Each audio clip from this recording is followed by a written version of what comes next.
행복한 안식일입니다. 오늘은 우리가 성경 로마서 10장 14절부터 있는 말씀을 함께 보게 될 것입니다. 먼저 제가 로마서 10장 14절과 15절 말씀을 이 시간에 읽어드리기를 소망합니다. 그런데 사람들은 자기들이 믿은 적이 없는 분을 어떻게 부를 수 있겠습니까? 또 들은 적이 없는 분을 어떻게 믿을 수 있겠습니까? 선포하는 사람이 없으면 어떻게 들을 수 있겠습니까? 보내심을 받지 않았는데 어떻게 선포할 수 있겠습니까? 성경에 기록한 바 기쁜 소식을 전하는 이들의 발걸음이 얼마나 아름다우냐 한 것과 같습니다. 지난 시간에 우리는 우리가 율법의 의를 내려놓고 하나님의 의를 향해 나간다면 그 길이 참으로 부요로운 은혜가 충만한 길이 될 것이라는 이야기를 들었습니다. 그 길에는 하나님에 대한 놀라운 지식들을 듣고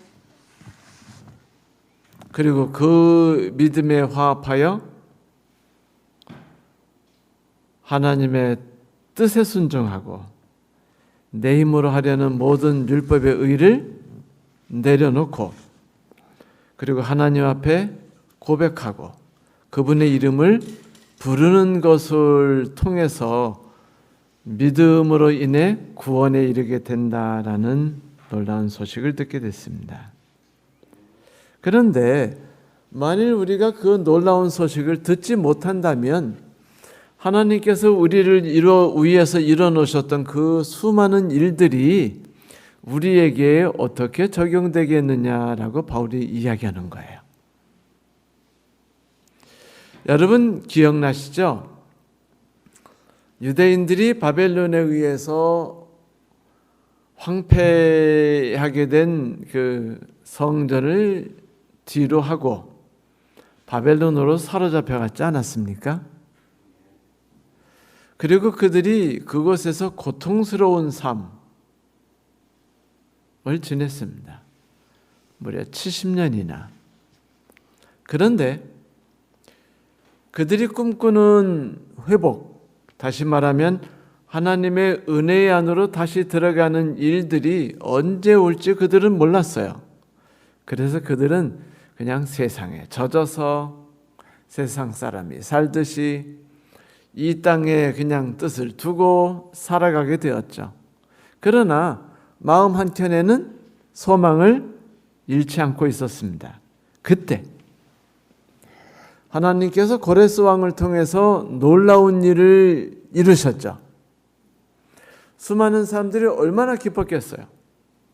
그래서 그 소식의 그 조서가 내려지자마자 그 소식을 들은 사람들이 너무도 신나고 행복해가지고 막 산을 넘어 날아가가지고 자기가 알고 있는 고통 중에 있으나 희망을 꿈꾸는 사람들에게 찾아가서 드디어 때가 왔다 라고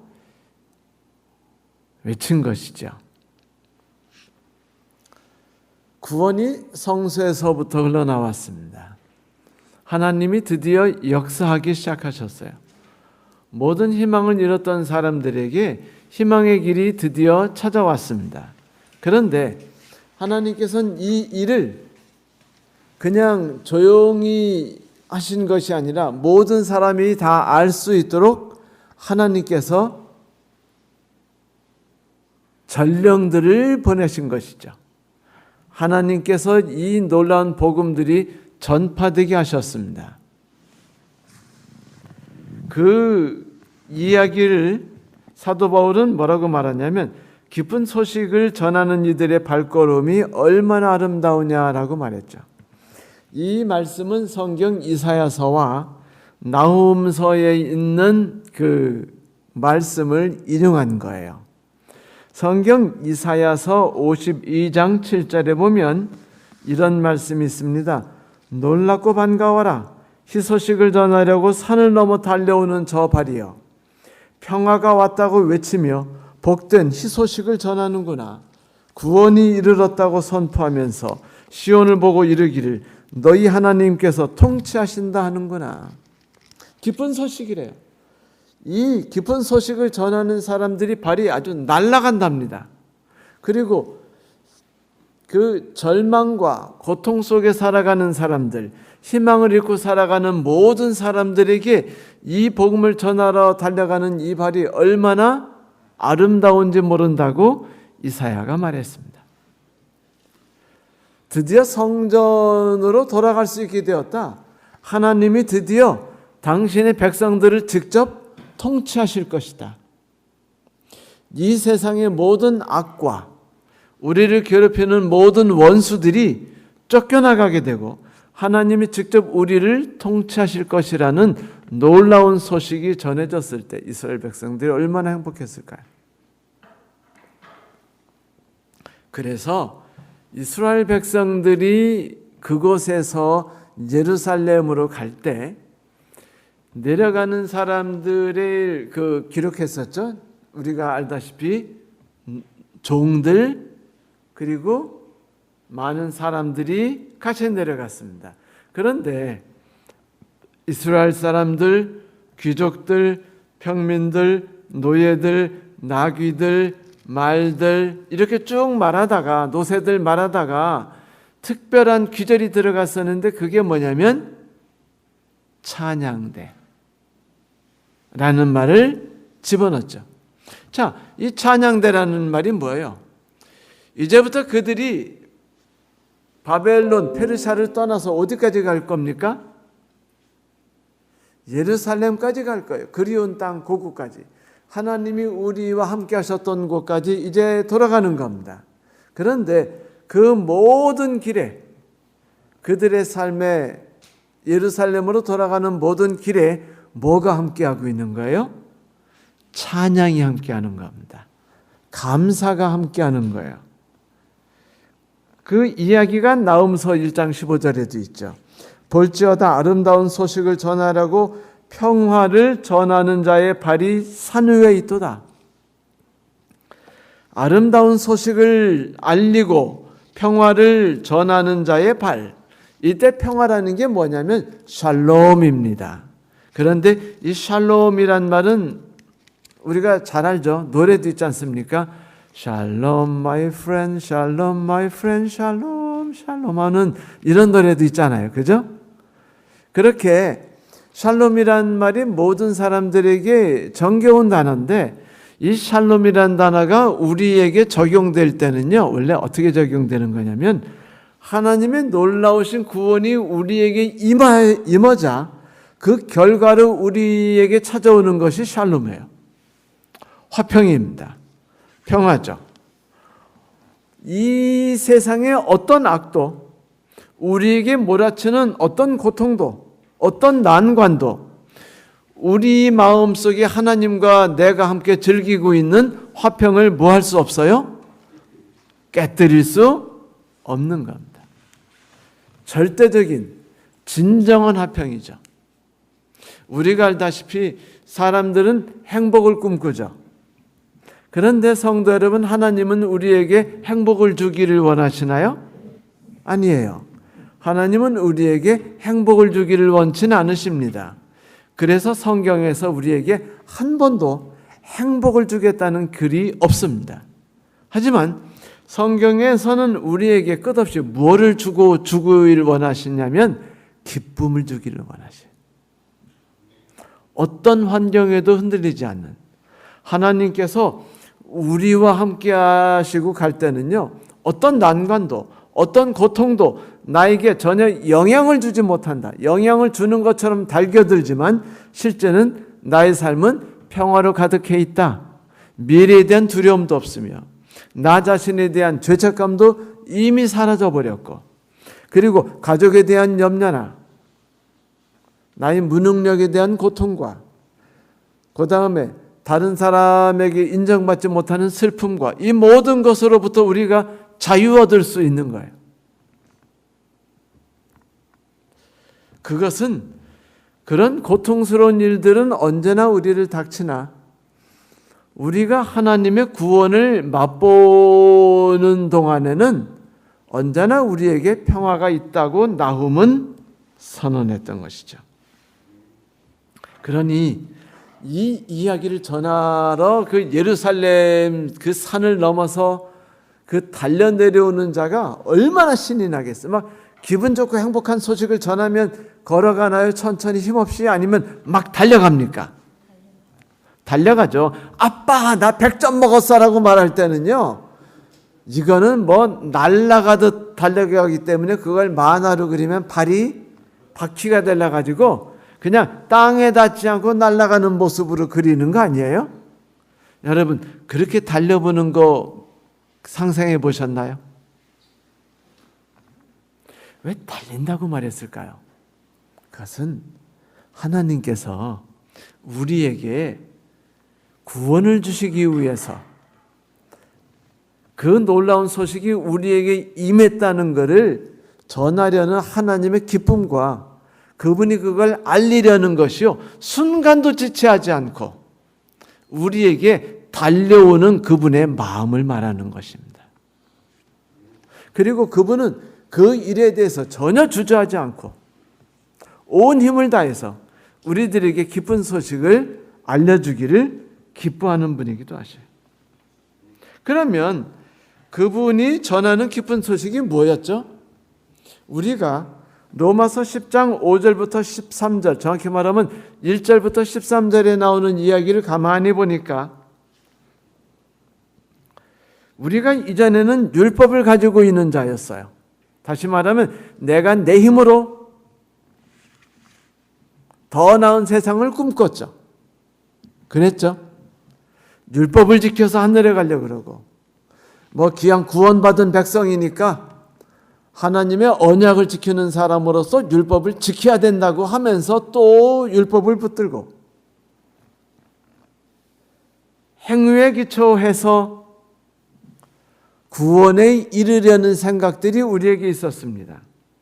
그런데 3절에 보니까 우리가 우리의 율법의 의를 통해서 구원받으려는 사람은 자기의 의에 빠지기 때문에 하나님의 의에 대해서 거부한대요. 본능적으로 거부하고 불순종하며 불복종한답니다. 그런 사람에겐 구원이 이르를 수 없다라고 말했습니다. 율법에 순종하려고 아주 분투하고 애쓰고 힘들기 때문에 이 세상을 힘들게 살아요. 그래서 나하고 협조하지 않는 아내가 밉고 남편이 미우며 시댁이 밉고 처가댁이 밉고 선생님이 밉고 동료가 미운 거예요. 환경이 미워요. 그러니까 모든 게 다 힘든 겁니다.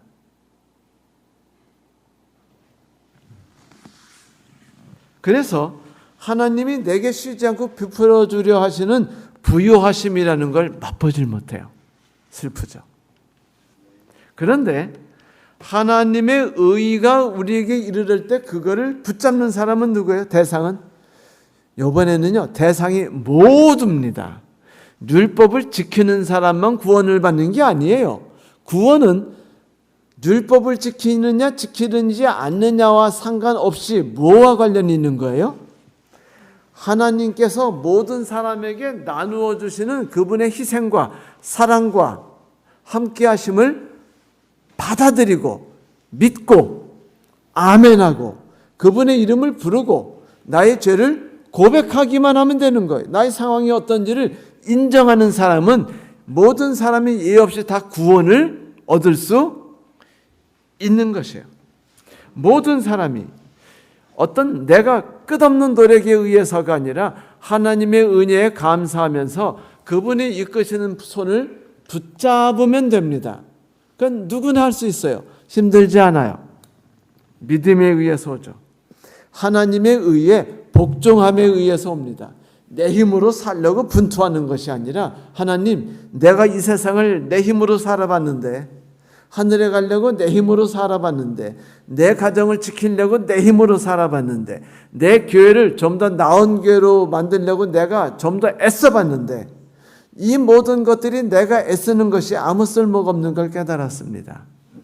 당신이 이끄시는 대로 따라갈 수 있도록 나를 붙잡아 주시옵소서 라고 말하며 하나님의 의에 복종하는 것, 그 삶이 우리에게 시작되는 거예요. 그러면 내 의가 나를 지배하지 않고 하나님의 의가 나를 덮고 나를 지배하기 시작하죠. 그러면요, 구원이 내게 찾아오며 매일매일이 구원의 삶이 나와 함께하게 되는 것입니다. 나는 주의 이름을 부르고 그리고 하나님의 부유하심이 내게 임하게 되는 거죠. 이건 너무 기쁜 소식이에요. 그래서 바울은 이렇게 좋은 일이 또 어디 있느냐, 그러니 이 복음이 지금 전파되고 있으니까 이로 인해서 또한 감사하다라고 말했습니다. 그런데 문제가 있어요. 하나님은 이 기쁜 소식을 3일을 내달리면서 모든 사람에게 전파하는 아름다운 이 발을 소개하면서 이 바울이 지금 이 기쁜 소식을 이야기하고 있는데, 슬프게도 유대인들은 이 소식을 듣고 어때요? 거부했어요. 예수님이 오셨을 때 그들이 환영하고 기뻐했나요? 거부했습니다. 예수께서 그들의 병을 고쳐주실 때는 만세를 불렀어요. 예수께서 그들에게 5,000명과 2만 명에게 보리떡을 주고 물고기를 나눠주실 때는 그들이 만세를 부리고 감사했습니다. 그러나 그 다음날 그들이 또 떡을 얻어먹을까 해서 예수를 찾아봤을 때 예수께서 내가 너희들에게 생명의 떡을 주기를 원한다. 이 육체의 떡이 아니라 그것은 너희들이 바로 나를 의지하고 살아가는 것이다. 너의 힘으로 세상을 살아가려고 애쓰는 것이 아니라 모든 걸 포기하고 나를 의지하는 거다라고 말하니까 사람들이 다 떠나버렸습니다. 남은 사람이 없었어요. 그래도 예수께서 그들 제자들에게 뭐랬죠? 너희도 나를 떠날래? 다 떠난 거예요. 이게 뭘 뜻하는 걸까요? 사람들이 교회는 다니지만 찬미는 부르지만 신기하게도 율법의 의는 붙잡고 애쓰면서도 하나님의 의를 붙잡는 건 이상하게 잘 못한다는 거예요. 대부분의 성도들이 하나님의 의를 붙잡는 일은 실패한다는 겁니다. 왜냐하면 내 힘으로 내 의를 붙잡는 일에 우리는 능숙하기 때문이죠. 이 험한 세상에서 나를 보호하는 것은 나뿐이라고 생각해요. 그러니까 내가 나를 보호하고 내가 나를 지켜야 된다고 생각하니까 악착같이 온 힘을 다해서 경계하면서 구원을 이루기 위해서 애쓰는 겁니다. 그러니까 투쟁을 하고 힘을 써요. 그런데 이게 뿌듯해요. 한편으로. 왜냐하면 내가 뭔가 한 것 같거든요. 여러분 상상해 보세요. 신문이나 TV 보면서 우리가 항상 하는 일이 있죠. 어찌 사람들이 저럴 수가 있어. 이 말 안 해보는 분 있어요? 하루에 한 번 안 하는 분 있습니까? 다 하잖아요. 그렇죠? 그 얘기가 뭡니까? 나는 저 사람들과 다르다. 내가 저 사람들과 다르다는 건 뭐냐면 율법의 의예요. 내가 좀 더 율법적으로 살았고 내가 좀 더 선하게 살려고 애쓴 사람이다. 나는 저 사람들보다 더 가치가 있는 사람이다 라고 말하는 겁니다. 뭐를 기준으로 사람들을 바라보았죠? 행위를 기준으로 사람들을 바라보았어요. 그러니까 정죄하고 판단하고 살피게 된 겁니다. 그래서 실망하는 거예요. 내가 성도들에게 이렇게 합시다라고 말하는데 성도들이 잘 따라해요, 안 해요? 안 해요. 그럼 속상해요, 안 속상해요? 속상해요. 그러면은 괜히 교회 나가기도 싫어지고 마음도 상하고 저분들 보니까 답답한 게 저분들이 좀 회개 좀 하고 좀 열심을 냈으면 좋겠는데 아무도 안 그러고 있는 것 같고 이러면 힘들어요, 안 힘들어요? 이게 한편으로는 나의 하나님을 향한 열정같이 보이지만 사실 또 한편으로 보면 이거는 율법의 의입니다. 왜죠?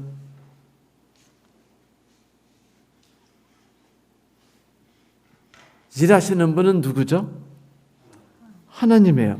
나는 하나님이 일하시는 것을 따라서 뭐 하는 사람이죠? 심부름을 하는 종입니다. 그런데 종은요, 답답해하면 안 돼요. 안타까워해도 안 돼요. 염려해도 안 됩니다. 왜? 나는 뭐 하는 사람이에요? 내가 이 일을 맡는 주인입니까? 나는 종입니까? 종이에요. 종은요, 그냥 뭐만 하면 되냐면 시키는 일만 하면 돼요. 염려는 누가 해야 되죠? 주인이 해야 돼요. 안타까움은 누가 해야 됩니까? 책임은 누가 져야죠? 주인이 져야 돼요. 그냥 나는 뭐만 하면 돼요? 하나님이 나에게 시킨 일만 하면 되는 겁니다.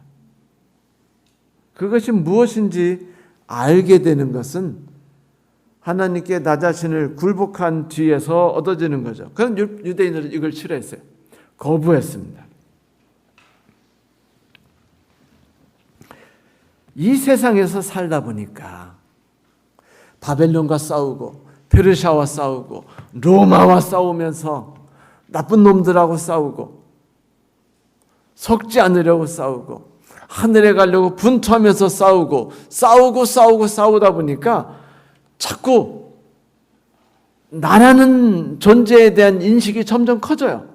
그래가지고 내가 나를 보호하고 내가 애쓰고라는 생각이 점점 나를 지배해요. 그러다 보니까 내가 힘써 싸웠고 내가 힘써 안식일을 지켰고 내가 힘써 11금을 냈고 내가 힘써 율법을 지켰어요. 다 뭐가 있어요? 내가 있어요. 그러다 보니까 뭐가 익숙할까요? 내가 하는 게 익숙해요. 하나님이 내 마음에 들으셔서 주인이 되셔서 일하는 게 나한테 익숙할까, 익숙하지 않을까요? 익숙하지 않습니다.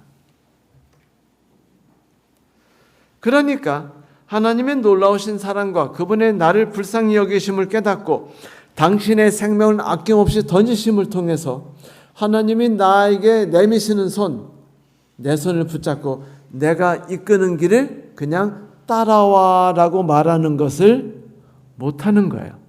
왜냐하면 내가 염소가 돼서 이 험한 세상을 살아가기도 힘들어 죽겠는데 내가 뭔가 하려는 걸 놔버리면은요, 내 가정은 누가 보호하죠? 내 미래는 누가 가꿉니까? 내 교회는 누가 지키죠? 이 생각이 자꾸 드는 거예요. 자꾸. 그래가지고 문제가 되니까 하나님께 맡기고 하나님 다 맡깁니다. 당신이 다 책임져 주실 거예요. 감사합니다. 이런 생각들이 안 들어요. 그러면 다윗이 길을 가는 모든 길이 내가 열심히 살면 잘 되는 길을 갔나요? 여러분, 다윗 왕이 열심히 하고 성실하게 하고 목적을 갖고 하고 올바른 길을 갖고 하면은요, 모든 일이 다 잘 풀리고 복을 받았습니까? 아니에요. 그가 간 길은 처음부터 끝까지 사망의 엄침한 골짜기밖에 간 길이 없어요. 고통과 눈물과 시련과 좌절과 분노와 염려가 그가 가는 모든 길을 끝없이 지배했습니다. 죽기 직전까지 그랬어요. 한순간도 마음을 놓고 살 수 없는 그런 삶이 그를 쉬지 않고 덮쳤습니다. 그래서 다윗이 이렇게 말한 거예요. 내가 무슨 길을 다닐지라도 사망의 음침한 골짜기를 다닐지라도. 그런데 사망의 음침한 골짜기를 가요. 그런데 내 힘으로 맞서 싸우며 가는 것과 하나님이 그 사망의 음침한 골짜기를 나를 이끌고 갈 때 그분이 가신 길로 따라가는 것과 손잡고 어느 게 편하죠? 손잡고 가는 게 편해요. 그런데 우리는요, 내 힘으로 가는 게 실제는 더 편해요. 이론적으로는 손잡고 가는 게 편한데 실제로는요, 내가 해야 마음이 더 편합니다. 그래서 목숨 걸고 내 새끼 그냥 과외 보내고 학교 끝까지 보내고 갔다 오면 태권도 학원 보내고 그거 갔다 오면 피아노 학원 보내고 그 갔다 오면 또 다시 수학 공부시키고 하는 게 계속 지금 누가 하는 거예요? 내가 하는 거예요. 이것이 나중에 우리에게 어떤 고통으로 올지는 이따가 한번 살펴보기로 하고요. 그러다 보니까 탈출구가 없는 거예요. 우리의 삶이 계속 뭐예요? 바벨론의 압제 속에 사는 겁니다. 계속 페르시아의 압제 속에 사는 거예요. 하나님이 복음을 전하신 것은 거기서 해방됐다는 겁니다. 하나님이 지배하시는 나라가 우리에게 왔다고 선언하신 거예요. 그런데 로마인들은 거부했어요. 그래서 이렇게 말하죠. 16절부터. 그러나 모든 사람이 다 복음에 순종한 것은 아닙니다. 이사야는 주님 우리가 전하는 소식을 누가 믿었습니까? 라고 말하였습니다. 그러므로 믿음은 들음에서 생기고 들음은 그리스도의 전하는 말씀에서 비롯됩니다. 그런 내가 묻습니다. 그들이 들은 일이 없습니까? 물론 그렇지 않습니다. 성경 말씀에 그들의 목소리가 온 땅에 퍼지고 그들의 말이 땅 끝까지 퍼졌습니다라고 하였습니다. 내가 다시 묻습니다. 이스라엘 사람들이 알지 못했습니까? 알지 못해서 그들이 구원 못 받은 게 아니라는 겁니다. 그들이 구원받지 못한 건 하나님의 말씀이 그들에게 이르렀는데 그들이 하나님께 자기의 율법의 의를 내버리고 하나님의 의를 붙잡는 것을 안 했다는 거예요. 포기했다는 겁니다. 하나님의 모습은 그들의 양심에 두들겨졌어요. 그들이 어느 장소에 있든 언제 있었든 간에 그들의 양심에 와서 속삭이고 하나님의 놀라운 복음을 전파했습니다. 마치 뭐처럼요? 시편 19편에 나오듯이 하나님의 세계를 창조하시고 빛이 세상을 비치니 그 소리가 온 땅에 퍼지고 빛이 온 구석구석 퍼져나갔다. 그래서 피하여 그 온기에서 피하여 숨은 곳이 없다라고 시편에 말하지 않았습니까? 하나님의 놀라운 복음과 그분의 능력은요 모든 사람에게 다 들어갔어요. 사도 바울이 이야기합니다. 시편을 인용했습니다. 그러면 이스라엘 사람들이 그 놀라운 은혜에 들어가지 못한 것은 그들의 잘못이라는 겁니다. 하나님은 이미 그들을 위해서 당신의 생명까지도 아낌없이 희생하셨고 그들을 위해서 끝없이 함께 하셨고 그들을 설득하셨고 그들에게 놀라운 복음을 전해주셨어요. 그런데 그들이 안 받은 겁니다. 하나님의 은혜의 복음은 부유한 복음이에요. 그건 모든 사람에게 전파됐어요. 그런데 지난주에 우리가 들은 것처럼 복음에 순종하는 일이 왜 이렇게도 힘듭니까?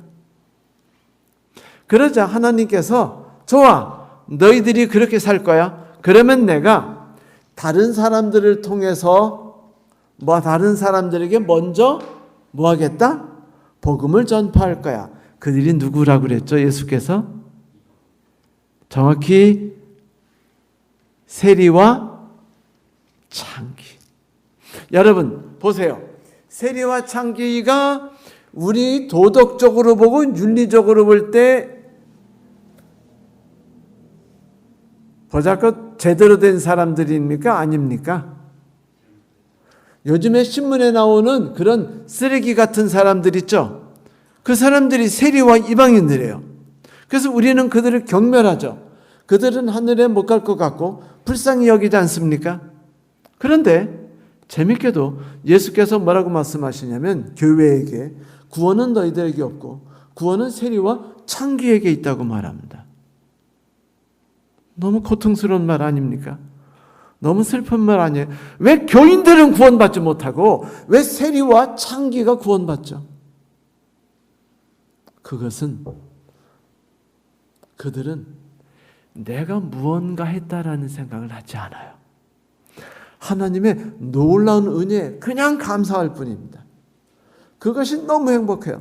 여러분, 그 가늠하다 잡힌 여인이 모든 걸 용서받고 그를 돌로 치려는 사람들이 다 떠나자 예수께서 그 여인에게 말했죠. 나도 너를 정죄하지 않는다. 가라라고 말했어요. 그러자 나중에 이 여인이 이 귀중한 사실을 너무 감사하게 있다가 그 여인이 이렇게 했을까요?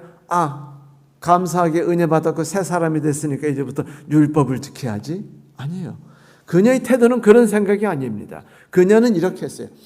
예수님께서 십자가에 달려 돌아가신다는 소리를 듣자 울면서 자기의 모든 돈을 털어서 향유를 사요.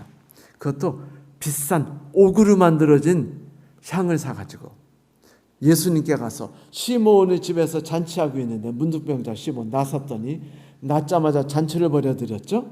거기 가서 예수님 발 앞에서 울면서 돌아가실 분이잖아요. 울면서 그분의 발에 옥합을 깨서 닦아드리고 자기의 머리로 그분의 발을 닦아드렸습니다. 사람들이 말해요. 저렇게 낭비하고 사치하는 사람이 존재하는가? 저렇게 살면 안 돼. 이렇게 말하자 저 여자는 창기인데 예수께서 저 여자가 누군지도 모르고 함께하는가? 그때 예수께서 뭐래요? 내버려 두라. 그리고 하는 말이 뭐냐면 저 여인이 나를 위해서 행한 일은 복음이 전파되는 곳은 어디든지 함께 전파될 것이다. 그 여인이 한 게 뭔가요? 감사하는 일이었어요. 은혜를 깨닫는 일이었어요. 자기가 아무것도 아니라는 걸 알게 된 것이었습니다. 무언가 하려고 분투하는 자가 아니었어요. 그저 모든 걸 내려놓았죠. 그건 가능했던 건 세리였기 때문입니다. 그게 가능했던 그녀가 창기였기 때문이었어요. 그런데 지금 사도 바울이 이렇게 말하는 겁니다. 세리와 창기, 이방인들에게 하나님이 복음을 먼저 전파하겠다. 그들이 하나님의 말씀을 듣고 하나님의 놀라운 능력을 맛보고 너무 행복해서 어떤 고통이 그들에게 오든지 어떤 사망의 음침한 골짜기가 그들에게 있든지 간에 그들은 항상 평안하고 샬롬을 외치며 감사해하고 기뻐하며 희망을 잃지 않고 하나님의 손을 붙잡고 살아가게 되었다라고 말한 거예요. 그걸 보니까 유대인들이 딱 보니까 내가 받아야 될 놀라운 축복을 누가 받고 있는 거예요? 저 쓰레기 같은 세리와 창기가 받아요? 그러면 속상해요, 안 속상해요? 속상하니까 시기심이 들어야 안 들어요? 바로 예수께서 이 말씀하시는 겁니다. 지금 이러잖아요. 이에 대해 하나님께서 먼저 모세를 통해 이렇게 말씀하셨습니다. 나는 내 백성이 아닌 사람들로 너의 질투심을 일으키고 미련한 백성들로 너의 분노를 자아나겠다. 또한 이사야는 담대하게 이렇게 말씀을 전하였습니다. 나를 찾지 않는 사람들은 내가 만나주고 나를 구하지 않는 사람들에게 나타났다. 또한 이사야는 하나님께서 이스라엘 보고 복종하지 않고 거역하는 백성에게 나는 온종일 내 손을 내밀었다 하신 말씀을 선포하였습니다. 예수께서 세리와 창기라고 자꾸 유대인 앞에서 이야기하셨죠? 바로 그거예요. 사도 바울은 지금 그 얘기를 하는 겁니다. 저 로마인들 쓰레기 같고 동성연애 즐기며 악질 같은 로마인들 그리스 사람들이 이 세상의 향락을 마음껏 즐기고 남의 고통을 즐기는 그런 사람들이 오히려 어떻다고요? 더 구원의 축복과 하나님의 구원의 부여하심을 맛보게 될 거라는 거예요. 그러니까 유대인들이 분노하고 시기심이 나서 내가 잃었던 거 저거는 내 건데 내가 되찾아야지 라는 시기심을 갖게 하겠다. 시기심을 가지면 어떻게 해서 쟤네들이 구원받게 됐지? 내 힘으로 살려는 율법의 의를 버렸기 때문이었구나. 저들은 애초부터 율법의 의를 하려고 하지 않는 사람들이었기 때문에 그 놀라운 의를 맛보게 됐구나. 그러면 내가 할 일이 뭘까? 율법의 의를 버리자. 이렇게 될 때 하나님이 계속 손을 벌리고 계시다. 어떻게 하겠다는 거예요? 안아주시겠다는 거예요. 그 상처난 몸, 상처난 마음, 상처난 영혼을 감싸 안아주시겠다는 겁니다. 그러니 우리가 전한 것을 누가 믿었느냐? 여호와의 팔이 누구에게 나타났느냐 말하는 이사야서 53장 1절의 말이 드러나게 된 거죠. 그런데 여러분,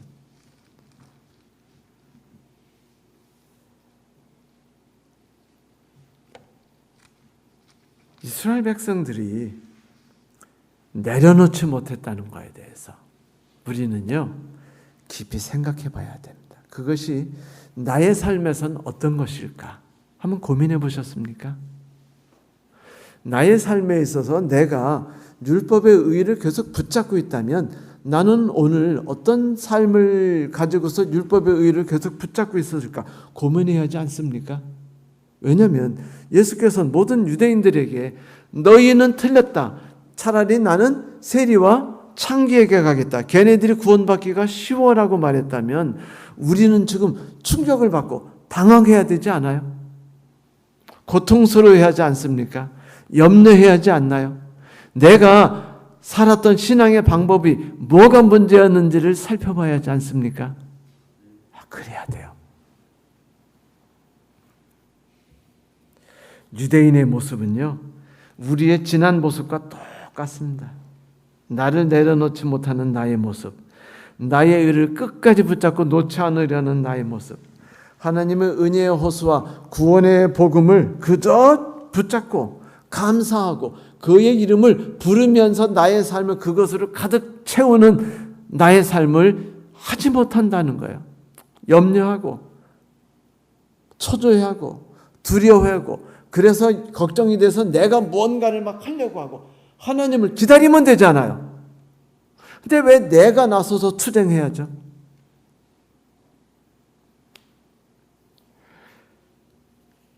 그 거친 환경과 역경과 폭풍을 하나님이 주시는 이유는 하나입니다. 네가 여기서 내 힘으로 맞서 싸우다가 상처 좀 입어라. 그래서 더 이상은 내가 내 힘으로 싸우면 안 된다고 생각하고 그 옆에 내 옆에서 항상 기다리고 계시고 손을 벌리시는 하나님을 바라보고 하나님 앞에서 오 하나님 내 힘으로 싸우는데 모든 게 안 돼요 도대체. 그러니 제발 나 좀 잡아주세요라고 부르짖어라. 그것 때문에 하나님이 눈물과 고통과 분노를 그런 일을 내게 주시는 겁니다. 버리라고요. 내려놓으라고요. 어쩌면 나에게 내려놓는다는 건 내가 뛰어난 능력을 갖고 있는데 하나님이 나를 격에 맞게 쓰지 않으실 때 답답하고 속상한 생각들을 내려놓는 것일 수 있습니다. 어쩌면 나에게 있어서 버린다는 것은 내 꿈과 목적을 포기하는 것일 수 있어요. 어쩌면 나에게 버리는 것은 자녀를 내 꿈대로 키우려고 애쓰다가 자식과 내가 서로 싸우고 상처를 입었는데도 불구하고 네가 나중엔 이해할 거야 라고 말하면서 포기하지 않고 밀어붙였던 모든 것을 내려놓는 것을 의미할 수 있습니다. 하나님이 인도하시는 대로 살아야지. 하나님 당신께 모든 걸 맡깁니다 라고 우린 그거 못해요. 왜냐고요? 내가 안 하면 죄 짓는 것 같거든요. 하지만 어쩌면 버린다는 건 이런 것일 수도 있어요. 반대로 너무 가난해지고 너무 겸손하게 사는 것이 아름답다고 생각하고 부를 버리려고 애쓰는데 하나님이 자꾸 나에게 돈을 주시는 거예요. 그래가지고 이러면 안 되는데 나는 가난해지야 하는데 나는 겸손하게 살아야 하는데 이런 생각을 버리는 게 내리는 거일 수도 있습니다. 재물이 나를 통해서 일하려 하시는데 내가 재물을 거부한다면 그건 내가 나의 아집과 고집과 생각으로 하나님이 나를 통해 일하시는 것을 뭐 한 거예요? 막아버린 겁니다, 여러분. 재물이 나를 찾아오면은요, 아멘하고 꿀떡 드세요. 그런데 찾아오지 않는데 너무 억지로 발악을 하면서 속상해하고 염려하고 분노하지도 마세요. 그건 하나님이 이끄시는 대로 따르는 겁니다.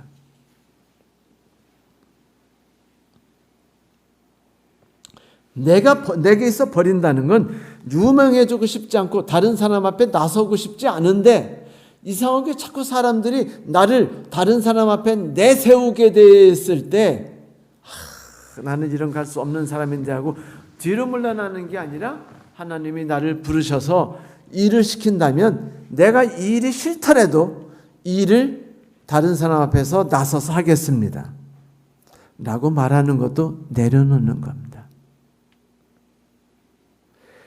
나에게 있어서 비운다는 것은 모든 죄가 나에게 있다고 항상 죄책감에 빠지는 것에서 벗어나는 것도 내려놓는 겁니다. 죄책감을 갖는 건 내려놓지 않은 거예요. 마음 아파하고 죄책감에 빠지는 것에서도 벗어나야 돼요. 하나님의 부유하심이 내게 충분하다는 걸 부인하는 게 죄책감 갖는 거거든요. 내가 연약하다는 걸 깨달았고 하나님의 부유하신 능력으로 덮어주셨으면 더 이상 과거의 모든 일로 죄책감 갖지 마십시오.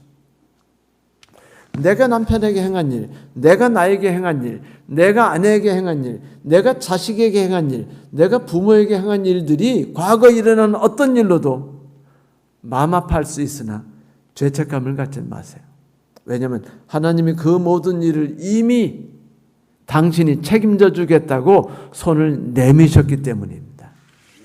그저 그분 손을 잡고 내맡기세요. 죄책감으로 오히려 더 어두운 동굴로 빠져들어가는 것보다 하나님의 손을 잡는 것이 내려놓는 거라는 걸 우리가 받아들이게 되기를 소망합니다. 나를 비운다는 건 도무지 해결할 길이 없는 난관이 내 앞에 부딪힐 때 믿음의 눈으로 폭풍 넘어 준비해 두신 하나님이 준비하신 나만의 길이 있다는 것을 바라보는 것이에요. 그게 내려놓는 겁니다. 그렇기 때문에 나는요, 어떤 역경도 맞서서 싸울 수 있는 거예요. 내가 용기를 갖고 맞서 싸우는 게 아니에요. 내가 인내심을 가지고 맞서 싸우는 게 아닙니다. 하나님께서 나를 붙잡고 인도하시니까 그 힘을 가지고 맞서 싸우는 것입니다. 그 용기가 내 용기라면 그건 율법에 의해요. 그것이 나의 불굴의 정신이라면 그것도 율법의 의입니다. 그것이 내가 갖고 있는 꿈을 지속해 유지하려는 힘이고 하나님 도와주세요라고 말한다면 그건 이미 율법의 의입니다. 이거를 버리라는 거예요. 왜 수천만 명이 넘는 유대인들이 다 구원 못 받았겠습니까? 그런데 나는 거기에서 피할 거야, 나는 아닐 거야 라는 생각을 우리는 하고 있죠. 내가 거기에 빠져 있다는 생각을 가지셔야 돼요. 나도 율법에 의해 젖어 있다는 생각을 하셔야 됩니다. 그래서 벗어나려고 분투해야 돼요. 하나님께 손을 내밀고 부르짖어야 됩니다. 여러분, 나를 비운다는 건 불교의 무소유를 말하는 게 아니에요. 유교의 청빈 생활을 말하는 게 아닙니다. 재물을 버리라는 게 아니에요. 기회를 내버리라는 게 아닙니다. 꿈과 희망을 포기하라는 게 아니에요. 하나님이 이끄시는 길이 부의 길이라면 따라가라는 겁니다. 하나님이 이끄시는 길이 가난의 길이면 따라가라는 겁니다. 하나님이 이끄시는 길이 영광의 길이면 따라가라는 거예요. 하나님이 이끄시는 길이 인정받지 못하는 비참한 외로운 길이라면 따라가라는 거예요. 이거는 불교와 다른 거예요. 이건 유교와 다른 길입니다. 이영규란 분이 더 내려놓음이라는 것에 이런 글을 썼어요. 때로는 가지고 싶어도 주님께서 버리라고 하실 때가 있고 때로는 버리고 싶은데 하나님께서 가지라고 하실 때도 있다. 하나님이 누리라고 하신 것들을 의도적으로 포기하는 것은 자기의 의다. 하나님의 뜻을 묻지 않고 무조건 가난을 자처하거나 포기하려는 태도도 역시 자칫 자기의 의가 되기 쉽다. 성경에서 나오는 믿음의 조상처럼 하나님이 부하게 하실 때는 부하게 거하다가 핍절하게 하시면 핍절한 삶 가운데서 감사함으로 삶을 영위하는 것이 주 안에서 아름다운 것이다. 즉 하나님께서 내게 허락하신 것에 순복하고 하나님 뜻 안에서 즐거워하는 것이 내려놓음의 지혜이다. 아멘 아닙니까? 만일 유대인들이 하나님의 놀라운 사랑과 우리에 대한 부요한 구원의 능력을 들었을 때 내가 하려는 맞서 싸우려는 이 거친 세상과 맞서 싸우려는 모든 걸 내려놓고 그분의 의를 붙잡았다면, 그래서 나의 의가 아니라 하나님의 의가 나를 덮도록 만들었다면 얼마나 좋았을까요? 그리고 우리에게 얼마나 좋을까요? 여러분, 이제는요 이렇게 생각하고 살아봅시다. 나는 세리야. 나는 창기 같은 사람이야. 나는 가치가 없는 존재이지. 그런데 하나님이 내게 무한한 은혜를 주셔서 나의 삶은 온전히 바뀌었어. 그러니 이제 구원받은 내가 또다시 율법의 의를 통해서 천국으로 가려는 생각을 버리자. 오로지 하나님이 이끄시는 삶을 따라서 그분이 나의 삶에 들어오셔서 주인이 되어주실 수 있도록 내가 붙잡고 있는 걸 다 놔버리고 내 안에 들으셔서 나의 삶을 이끌고 가실 수 있도록 하자. 그리고 기도하는 겁니다. 오 하나님, 내가 붙잡고 있는 모든 손을 내려놓을 수 있도록 해주세요. 얼마나 힘들어요. 붙잡느라고 얼마나 힘들었습니까? 손에 마비가 되도록 힘들지 않았나요? 너무 고통스럽고 절망스럽지 않았나요? 좌절이 오지 않았나요? 원망스럽지 않았습니까? 무기력하지 않았나요? 죄책감이 들지 않았습니까? 다 내려놓으세요.